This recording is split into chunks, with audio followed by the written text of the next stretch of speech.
Well, joining us now, Dr. K VijayRaghavan, Principal Scientific Advisor to the Prime Minister, somebody very closely involved in the process of ensuring that all of us are as safe as possible under the circumstances with COVID. Thank you, sir, very much for being with us. India has, according to the latest numbers, vaccinated 10 crore people so far, as many as 35 lakh doses in the last 24 hours. But at this pace of vaccination, how many months will it take for us to vaccinate the present target group, in other words, those above 45? You know, the point which many people get into is looking at rates of vaccination today and linearly extrapolating it into the future to cover a defined set of people. That would be a mistake. Please keep in mind that vaccination rates are constantly going up for a variety of reasons. At the ground level, more places, more mechanisms to vaccinate are being opened up. And at the supply level, production is going up, but also new vaccines will come into play. So it would not be correct to extrapolate from current vaccination rates alone, but linearly, but to extrapolate in a manner which adds on substantial inputs. But it will still take a few months, right, Dr. VijayRaghavan? Yes, of course it will take a few months, but it's not an unsurmountable problem which will go which is very difficult.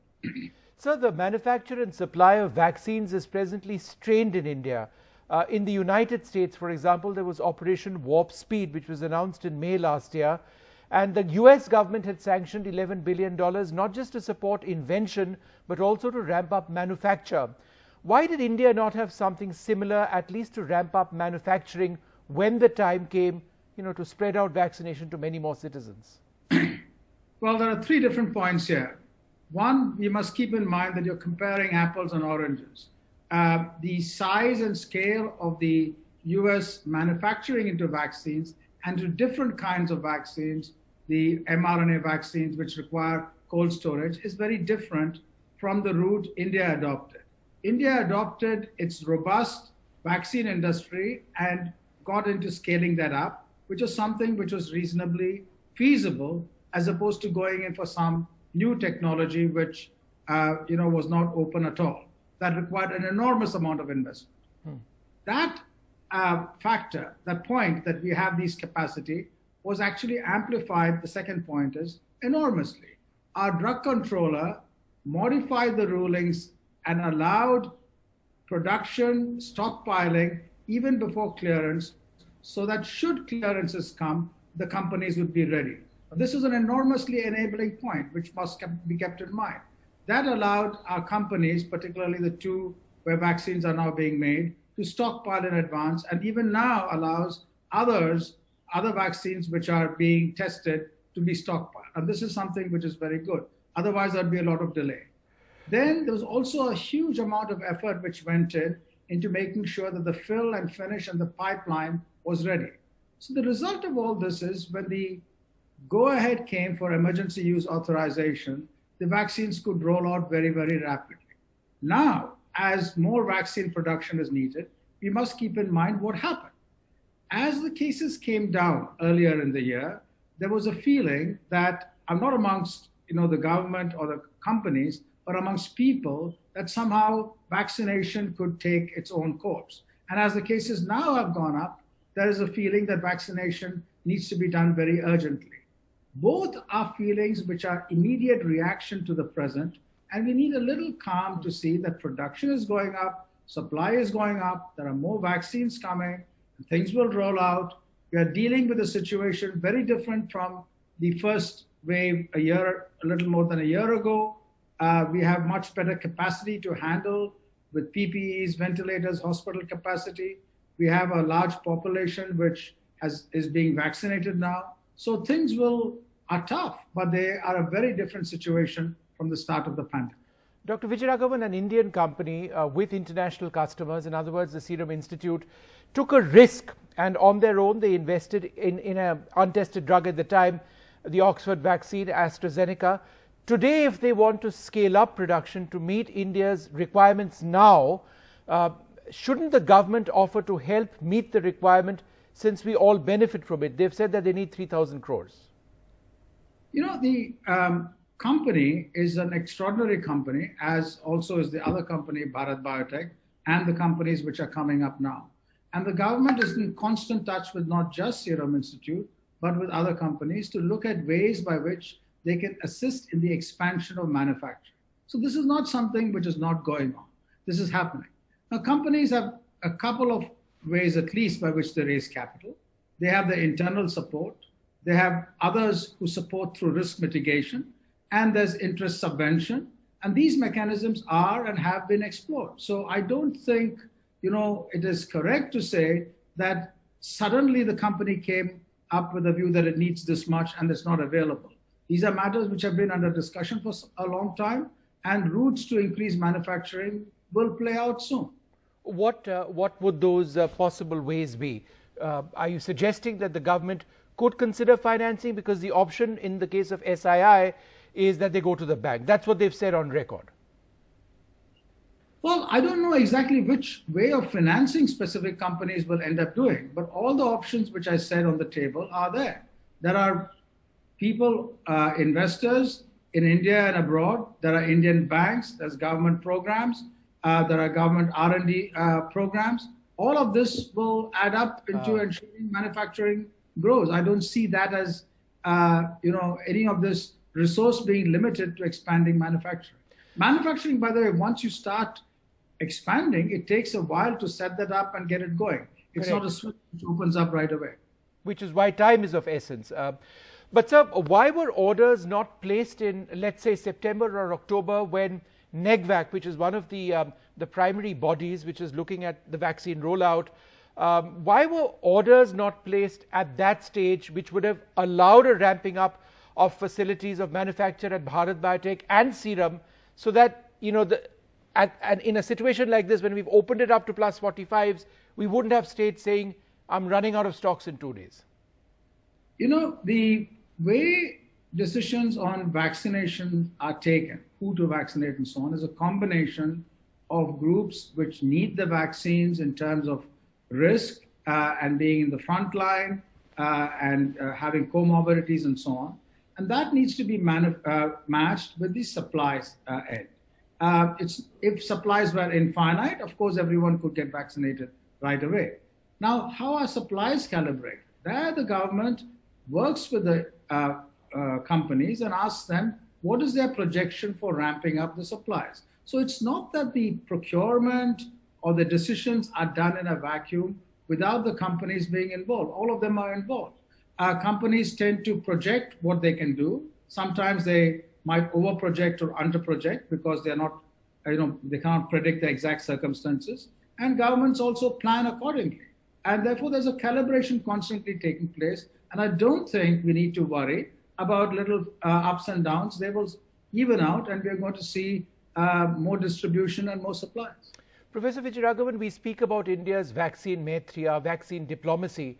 That's been huge, obviously. It's benefited the lives of so many millions of people around the world. But today, India has banned the export of vaccines. How does it look, when a country which is called the pharmacy of the world, ends up banning the exports of these vaccines, and companies which are making these vaccines end up getting legal notices for non-delivery? You are, again, looking at small time windows and taking viewpoints rather than evening out over a larger time window. Companies have commitments nationally and internationally. The Indian government and the Prime Minister have repeatedly said that India is committed to vaccinating its citizens and also helping the world maximally. And these are all different aspects which need to balance according to availability. So if something goes up, 1 week, there's availability, and the context here is such that one can export, it might go down another week. But over a period of time, it's calibrated. India has been extraordinary in ensuring, compared to many Western countries, it's been extraordinary in ensuring that its national and international commitments are both met. There are, concerns expressed about the way other large economies, such as the US or the EU, could have done better in their international commitments. Has India banked too heavily on just two firms, Serum and Bharat?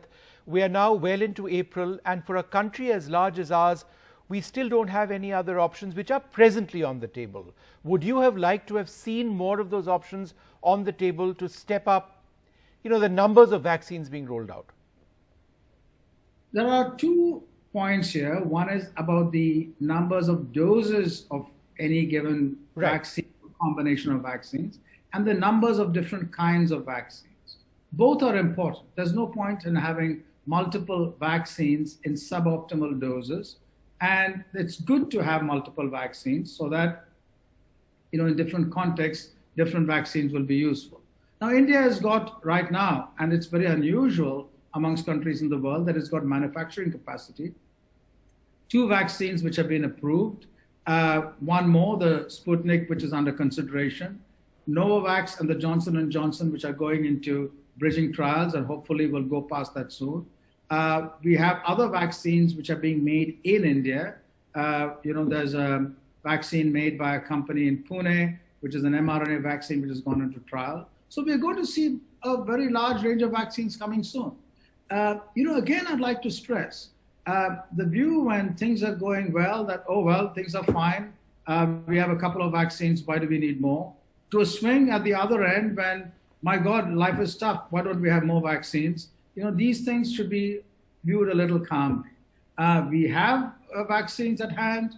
They are being scaled up for manufacturing, and we're seeing more vaccines coming up. And we need to plan supply and demand so that we effectively use these vaccines. Keep in mind that primarily at this stage today, we need to focus on social measures, non-pharmaceutical interventions very strongly in a manner which we did quite well early on, but in a very different context where we have tools such as vaccines and better care available. Dr. VijayRaghavan, we keep highlighting the number of vaccinations that we are doing. And that's, the numbers are phenomenal. There's no doubt about that, even though it may take some more time to get where we want to get.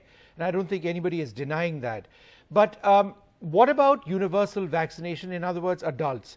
And I ask this because there is a certain context even today with the Delhi Chief Minister saying, look, open it up for all adults. We'll go from door to door to door and we'll do it. Now, obviously, there is a supply side problem.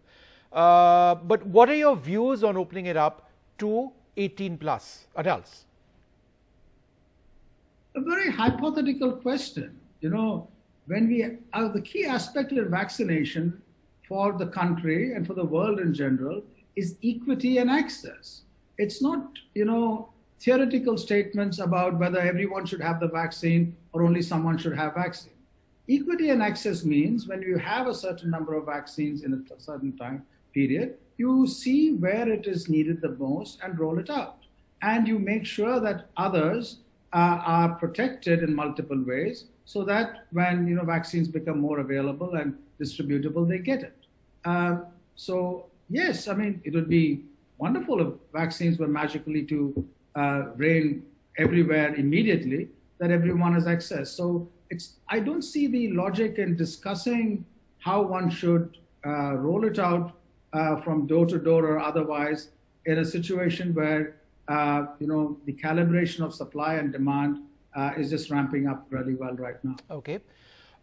In 1 month, since we've seen the skyrocketing number of cases, why do we still not have a precise fix on the strain that is causing all of this? Because clinically, so many doctors across the country have suggested that this is more transmissible.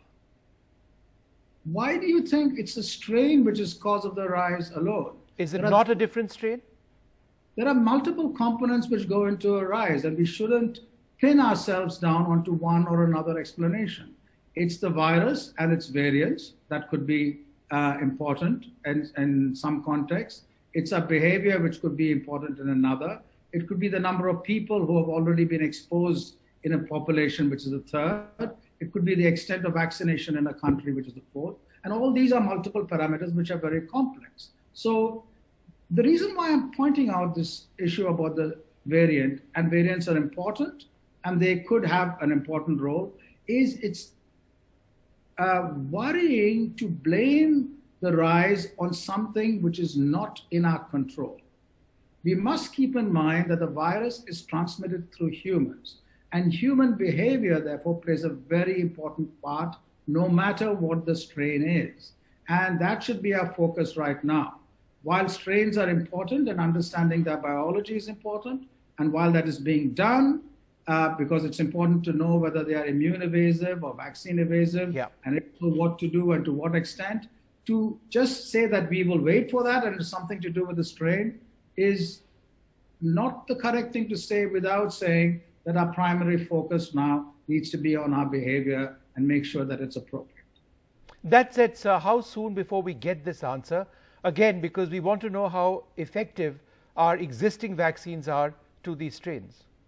But we do have that answer. We do know that the different strains circulating around the world have elements of immune evasiveness and increased transmissibility, and yet they are not vaccine recalcitrant yet, particularly against severe or very high level of morbidity. And therefore, it's important to keep in mind that as that data comes in more about hospitals and patients and how much of them are infected by various strains, and that's coming in, we are actually on reasonably good ground right now. Scientists all over the world, including in India, are also working at intense speed to make new vaccines against new variants. So even though that the escape is rather modest right now, should there be a more stronger escape variant or a lineage which emerges, we are going to be prepared for that. So I think really the focus should be on what we are doing, analyzing the cases and the hospitalizations really well, and not wondering whether the strain is doing something magical or not. Those kinds of concerns may have been reasonable at the start of the pandemic, where we didn't know much. Right now, great calm is needed, and our behavior needs to be appropriate. Yep. Dr. VijayRaghavan, India is recording the highest number of cases in a 24-hour period compared to other countries. Therefore, the question that's often asked is a lockdown across large parts of India something that's imminent? Is it something that should not be ruled out? Why do you have lockdowns when your system cannot cope and you need to prevent the viral spreading by preventing people from interacting with each other, to give you time to put the system back in shape so that it can cope? That was the situation at the start of the pandemic. Today, we have scaled up enormously all over the country in terms of our oxygen tanks, masks, PPE, hospital mechanisms, and so on. And the focus should be on using that baseline, which we learned early on last year, to amplify and get everything done. That's very urgent and can be done. If we do that well in each of our environments where the surge is going on, if we look at micro-environments and manage people's movements there sensibly, if we adopt COVID-appropriate behavior, then effectively what you're doing is you're distancing people effectively from each other without having a lockdown. Can you manage that? If one can manage that, and I think you can in most contexts, lockdowns can be avoided. So there are clear cost considerations for a country as large as ours when it comes to vaccinating an enormous number of citizens. Hence, Covishield and Covaxin are important in the Indian context.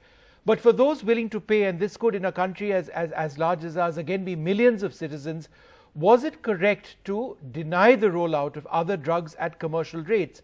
Because some would say that if they were allowed to come in, then there would be pressure off Covishield and Covaxin, which could then be directed to those who are not in a position to pay as much.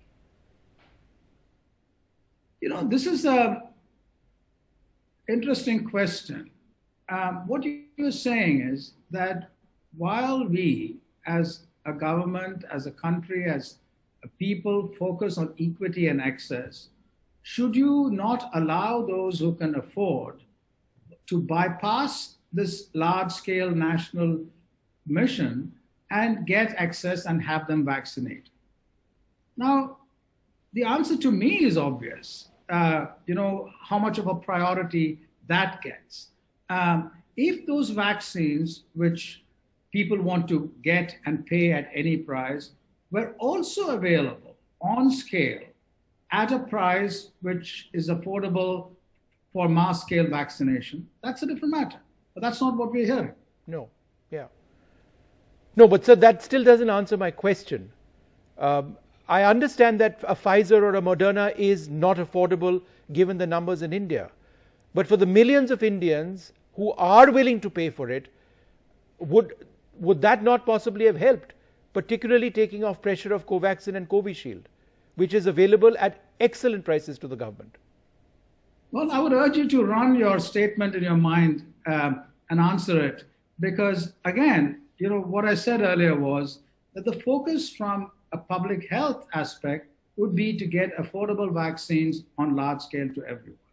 Now, whether in addition the regulation should deal with situations where people should be allowed to pay whatever the cost is and get it, I would again reiterate that the wise thing would be that if there are other vaccines coming in, they should apply for authorization in India, go through the process speedily, and have them deployed at affordable prices here for the largest number of people. Then, if there are some others who need it, are willing to pay a much higher price to subsidize others, well and good. Okay. One or two more questions, sir. What is the spread and pace of the infection in Delhi? I believe by the end of today, Delhi will be close to 11,000 cases, 10,700 odd cases in the last 24 hours. That's what the Chief Minister said a little while back. So my question is this. What is the spread and pace of the infection in Delhi? Say about the Sero survey, which was conducted a few months back, which indicated an element of herd immunity was present. Would those numbers be inaccurate given what we are seeing on the ground? Why do you say that the Sero surveys indicated herd immunity? The Sero surveys identified the percentage of a population in specific defined regions where the survey was conducted. Now, some people may have extrapolated those numbers to suggest there was herd immunity or not. But those numbers range from are in the range of few tens of percentages, 30 to 50% or 60%. But you forget in that situation that there are 70 to 50% who are not positive, even if you were to extrapolate those surveys. So there's no shortage of populations which haven't been exposed. The second point is that you look at Sero surveys, you have two kinds of views about infection in your mind. One is you can view the entire city as a well-mixed pot, and therefore 30% of that well-mixed pot is infected, or 40 or 50 or whatever. Or you can view that as networks, where in some zones there are high infection of 30% or so. In other zones, they have been protected early on. And if those networks which were early on protected are open now, with some amount of reinfection in these other networks, and changes in behavior, that would explain the rise quite well. So I don't think it's difficult from that perspective to explain the rise. Final question, sir. How concerned are you about the spread of the virus to small areas outside the metros, not just in terms of people getting unwell, but also medical infrastructure, which is not often as much as we would like it to be in smaller areas? I would like to stress that the conversation today needs to be very different from similar kinds of questions asked a year ago. For the simple reason, through experience and through science, we have learned a lot. And therefore, we have to be a lot calmer now than before. Of course, it's a matter of great concern when they're spread to areas which haven't seen these kinds of diseases before, and the infrastructure can cope with it. But if you just flash back to last year, we were talking about, establishing capacity in hospitals, having distance teaching routes, training people, getting them to centers. All of that is in place. So we must focus more on seeing that in any location where there's a surge, that people have access to all these resources. Those should be the kinds of questions and not the same questions which we asked a year ago. All right, Dr. VijayRaghavan, wonderful speaking to you. Thank you for answering all of those questions. Thank you very much indeed. Let's hope we get the numbers of vaccination up, and let's hope we can all fight this together. Thank you very much, sir, for being here. Thank you very much.